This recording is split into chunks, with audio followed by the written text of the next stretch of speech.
سلام سلام كرات بيت السبي خمي لهم خمي أنكم دحنا دهم أنا دحاني إجابيري مسكن بل لهم سلام إجابيري بزحلكم كرات وجناتي لما عنتي بحدش فيديو بحدش نجارية مزيل له أنا بقولت دس يلني دس تيهكاف لكم يمزيل مجمرة إجابير أملاخ يمسكن لو الساعات لو عزب صحني إجابير أملاخ يمسكن كله أملاخ እግዚአብሔር ክፈቅድ ከሎ እዩ ዝኸውን እሞ ሰብ ይሓስብ እግዚአብሔር እዩ ዝፍጽም እና እግዚአብሔር ይመስገን ላብ ሰዓት ለብፅሐኒ ኢለ የመስግን ሃው ድማ ንዓየ ኣብ ጎኒ ኮይንኩም ኣይዘኺ በርትዒ እናበልኩም እናበረታታዕኩም ኣብዚ ዘብፅሕኩምኒ ላብዚ ዓወት እዚ ንክበፅሕ ዝገበርኩምኒ ኩራት ኣሕዋተይ ብጣዕሚ እየ ዘመስግነኩም ብጣዕሚ እየ ዘኽብረኩም እውነት ኣወዳትኩም ኣጓላትኩም ኩልኩም ማለት እዩ ብጣዕሚ እየ ዘመስግን እውነት ኣብ ጎኒ ኮይንኩም ተስፋ ዝቆረፅ ኩሉ ኣይዘኺና በልኩም ናበረታታዕኩም ኣብዚ ክበፅሕ ንዝገበርኩም ኣሕዋተይ ቤተሰበይ ብጣዕሚ እየ ዘመስግነኩም ብጣዕሚ እየ ዘኽብረኩም ብእውነት ምስገና ይወሰን የብሉይ ካብ ሰብ ክንደየናይ ግን መውለታ ካብ እግዚኣብሔር እዩና እግዚኣብሔር ይክፈልኩም የክፍለኩም ዝደሊ እና ብጣዕሚ ደስ ይብለኒ ደስታይ ክካፍለኩም እየ መፅየ ሎም መዓንቲ ማለት እዩ ንምንታይ ይኹን ናይ ኩላትና ፃዕሪ ስለ ዝኾነ ናይ በይኒ ስለ ዘይኾነ እና ብጣዕሚ እየ ዘመስግነኩም ብጣዕሚ እየ ዘኽብረኩም ኩራት ቤተሰበይ ከምኡ ድማ ከምዚ ከማይ እትሰርሓ ኣብ ዩቲዩብ እንትንቀሳቐሳ ኣሕዋተይ ደሞ እግዚኣብሔር ኣምላኽ ከምቲ ናተይ ይግበረልከን ከምቲ ናተይ ይግበረልኩም ይብል ኩራት ወገናተይ ሓደ ሰብ ዝፀዓረሉ ዝሰርሐሉ ኣብ ፍሩኡ ክበፅሕ ከሎ እዩ ደስ ዝብለና ንስኻትኩም እውን ናይ ፃዕርኩም ዋጋ ኣይክላእኩም ይብል እግዚኣብሔር ይሓግዝኩም ይብል እና እዚ ናይ መጨረሻ ኣይኮነን ኣብዚ ስለተቐበለካ በቃ መጨረሻ ማለት ኣይኮነ ከዚ እውን ምትብባዕኩም ኣይፈለየኒ ኣብ ኮሜንት ኣስተያየትኩም ኣብ ኮሜንት ብላይክ ናገርኩም ኣበረታትዑኒ ኣብ ላዕሊ ደረጃ ንክበፅሕ ንዓኻትኩም ሒዘ እየ ከዓ ኣብ ላዕሊ ደረጃ ክበፅሕ ዝኽእል ማለት እዩ ኣበረታትዑኒ ኢኹም ምብርታዕኩም እውን ኣይፈለየኒ ክብል ይፈቱ ሓገዝኩም ኣይፈለየኒ ክብል ይፈቱ ኩራት ወገናተይ እና በእውነት ሓደ ነገር ዝገረመኒ ነገር ኣሎ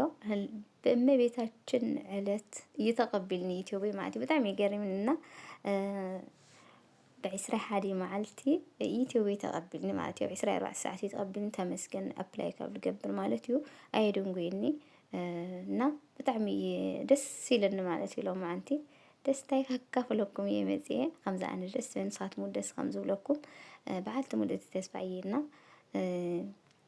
دخل لكم بتعمي إذا مسكنكم أنا بزيادة أم دمو أبلاي زجبر اللي بتعمي جوز بتعمي تنكرر أتصفيفو زسرح فنوت يوتيوب يبهال أبلاي زجبر اللي مالتيو بتعمي جوز قلايو أما جمنا خالد مكاسب نخالي سوا نخد أمي هتدلنا زيت فلت أو وزيت فلت ودمو فنوت يوتيوب يبهال تفلت ولا تفلت ويهم ويتفلت ولا تفلت أيضا زيت فلت أجن فنوت يوتيوب يبهال زي أكاونت ناي يوتيوب وينا خير كنت كتحطو سيرش غيرهن كيف كن كتحطو تخلعيهن زدلهن أو ما تخترقوا تخلعيهن ويدما بوش تخترقوا زدلهن دمو بكومنت صحفة اللي ماتيو هالراح ويكن طوال هالراح ويكن خيلية مالتيو كراتي إنه في نوتيتو بدعمي جوز بدعمي تنكرر أصفيفو زسرح قولعي مالتيو كتروحوا زدلهن بزي خطرقوا تخلعيهن المتعي لازم تيجون لهم أنتي እንትን ንምርካብ ከይተሸገራ ኢለየ ብዚኦም ፅዩኒ ኢኹ ማለት እዩ ወይ ከዓ ከይተሸገሩ ኢለየ እና ክትረኽቦ ትኽእላ ኢኹን ማለት እዩ ሰርች ጌርክን ክትረኽቦ ትኽእላ ኢኹን ወይ ኮመንቱ ክትፅሕፋሉ ትኽእላ ኢኹን ወይ ከዓ ኣብ ናተይ ኮመንት ፀሓፍሉ እሞ ጠዋል ከረኽበኩም ካል እየ ማለት እዩ ኩራተይ እና ብጣዕሚ ጎበዝ ብጣዕሚ ጠንካራ ስለ ዝኾነ እዩ ንዓይ ዝጠቐመኒ ነገር ንዓኻትኩም እውን ከፋልጠክን ተገዲደ ኣለኹ ማለት እዩ እና ጎበዝ እዩ أتصفي فوق صار حلقة نخليه إنه بزي اخترقوا اتخلاه خن بتي فنوت يوتيوب مالتيو كراتي تدلخ نخاب وفت أول هالراح بكن خيلية مالتيو أنا بونت نايلهم معنتي فيديو زي مثل نيرو نفس جنا إليه متزيلهم معنتي بونت دس لزولن تصوون طفيني نيو كم زغنا تصوون سنيت حواسري ولا تايني بزح ናይ መፅዋዕታ ይስምውን ይኽኣልኩ ወይ ዘለኹና በቃ ነዚኣ ካካፍለኩም የመፅአ ነይረ ደስታይ ካካፍለኩም የመፅአ ነይረ ክቡራተይ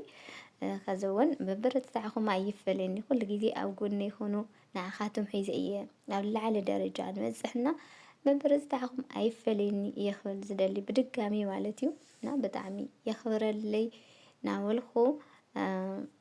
ብካሊእ ቪድዮ ብካሊእ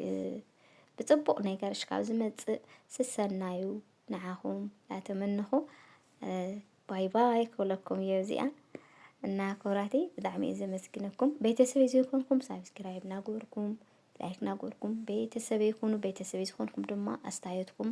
ላይክኩም ሸር ኣይትርስዑ ሓግዙኒ ኣበረታትዑኒ ክብል ይፈቱ ክቡራተይ እና ስሰናይ ንዓኹም ብርኻተይ